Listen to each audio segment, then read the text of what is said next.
Hello, I am Danielle Kennedy And I'm Zach Kennedy. And we are here today to talk to you about this idea of relaxation.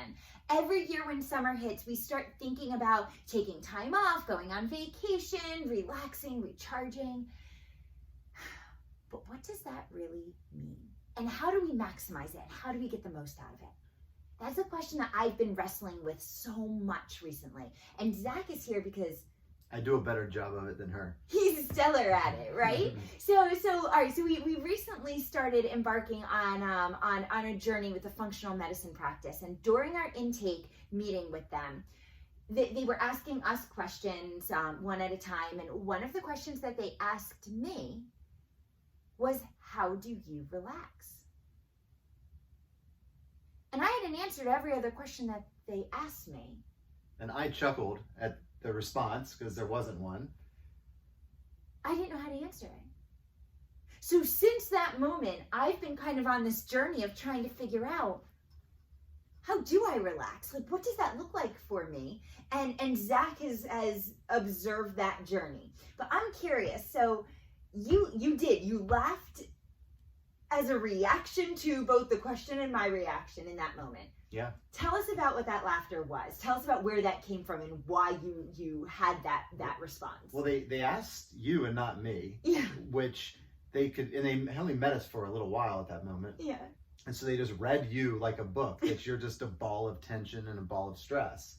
So what you do is you're good at going through a motion of what would be defined as relaxing, watching a movie, reading a book from time to time, whatever it may be, but you don't actually get the results from that action because your mind's constantly going, or more importantly, she's not giving herself permission to have that relaxing moment, which isn't necessarily an action. It's the result that we're looking for.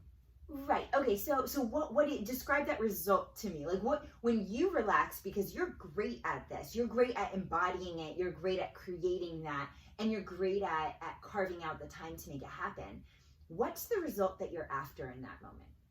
Well, the result is an elevation of energy, number one. Like, after that moment, I'm more inspired, for example. I have a lot more energy. It's not something where you're sleeping afterwards. It's where you feel stronger mentally, physically. Recharged is a great example of that. Yeah. So, reading a book and reading a book that, you're actively reading the book, just not mindlessly doing it.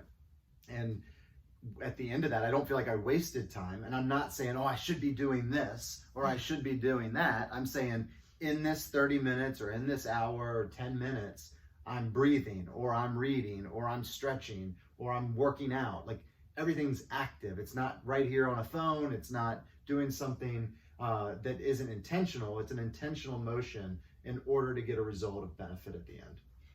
What I love about what you said is it's so much more than the action. It's actually where your head is during that time. And he said, like, I should be doing something else, doesn't cross his mind. And that crosses my mind all the time.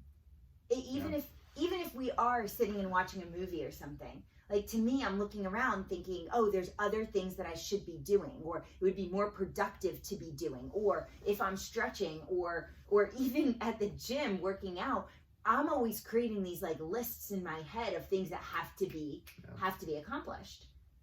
So you're never in the moment appreciating that stretching at the gym or whatever it may be, because you're worried about the next thing that should be in front of what you're actually doing right now.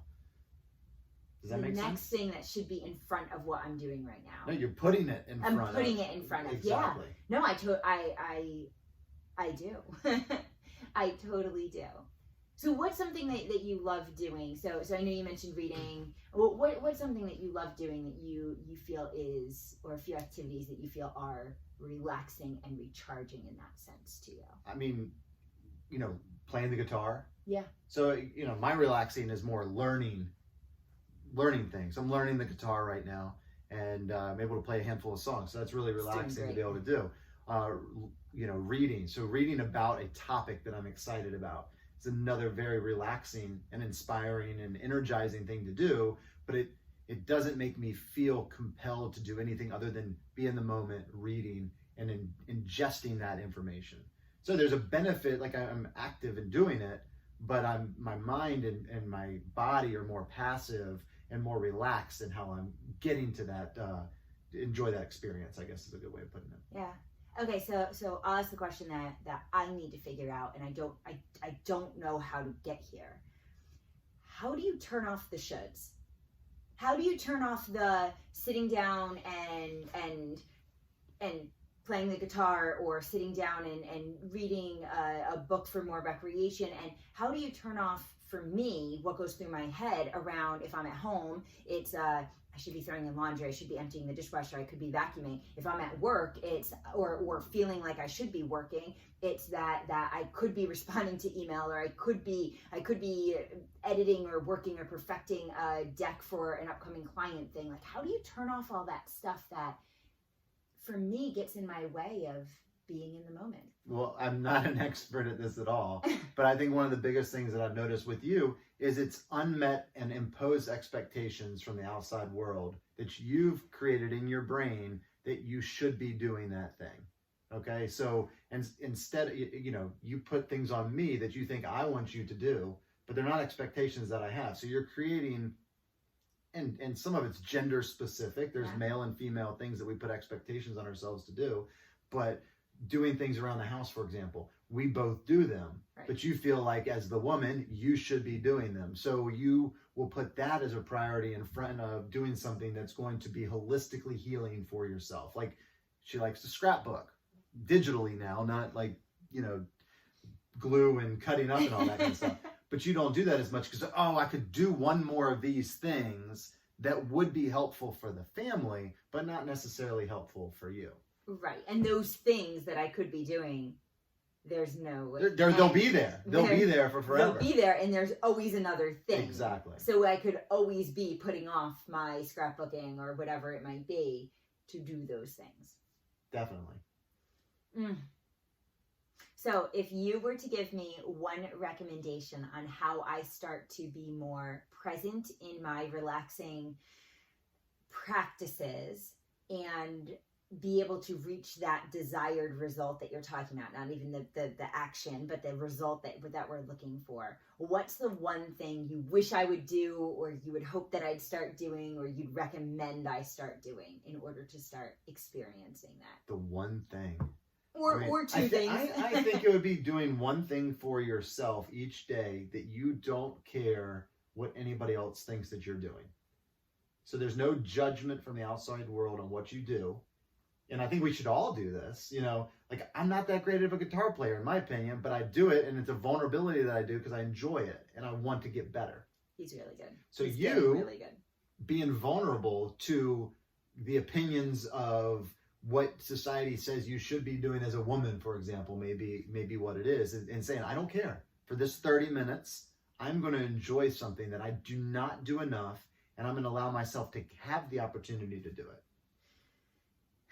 Can you do it? That's the question. Yeah, I hear it, and I think part of my brain goes to, that sounds amazing, and part of my brain goes to, oh my gosh, 30 minutes a day. It doesn't have to be 35. I mean, it could be 5 minutes, right? You don't want to be stressed through this whole situation. Right. That's not the point.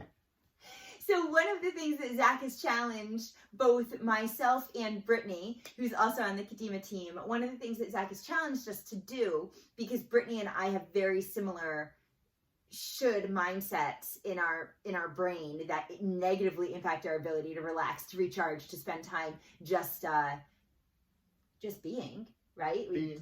Just being. And doing something that's outside of the need to check that off the list type of thing, which of course now we're putting relaxing on my list to check off. But right, so Zach has challenged Brittany and I, and we invite you to partake in the challenge, to spend the month of July intentionally working on relaxing.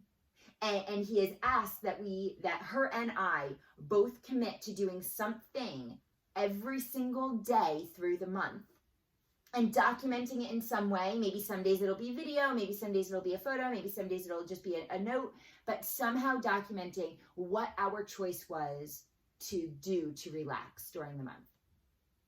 One thing every day. One thing every day that we deem relaxing. That you deem relaxing. Not that anyone else Doesn't care. dictates. Don't matter what anybody else thinks or what anybody thinks relaxing looks like. What actually relaxes your soul and your body. So that's what I'm committing to for the month of July. And that's not scrolling through Pinterest. That's not... Exactly. It's not getting on your phone. It's not watching TV. You know, I don't even know what the percentages are, but most people watch TV at night, but they're not relaxed. They're just there numbing their brains. We don't want brain numbed interaction. We want it to be active and enjoy whatever we're actually doing. Yes. So my goal will be that at the end of this month, we can have a conversation again about not just what that was like to give that a shot, but the benefits that I've seen, experienced, maybe even the stress that's associated with that, but what that looks like at the end of that effort. Yeah. Yeah. And hopefully there'll be some, you know, not collateral damage, but I'll see some of the fruits of it as well. You know? Yeah, definitely. Yeah. So at the end of the month, what could you say that would prove to me that you've experienced a little bit more relaxing? What could I hear you say? No, it wouldn't be about me and being able to enjoy your relaxing as well. Was more what I'm thinking. Right. So I don't know what that looks like, but I think I'll be able to see it if it's happening. Yeah, because I mean, I don't think Zach's ever said, "Man, you look so relaxed." Not many times. So that's my journey over the month, and we look forward to sharing what that looks like in action. So happy July, and may it be filled with very intentional, very active moments of recharging and rejuvenating yourself. Good luck.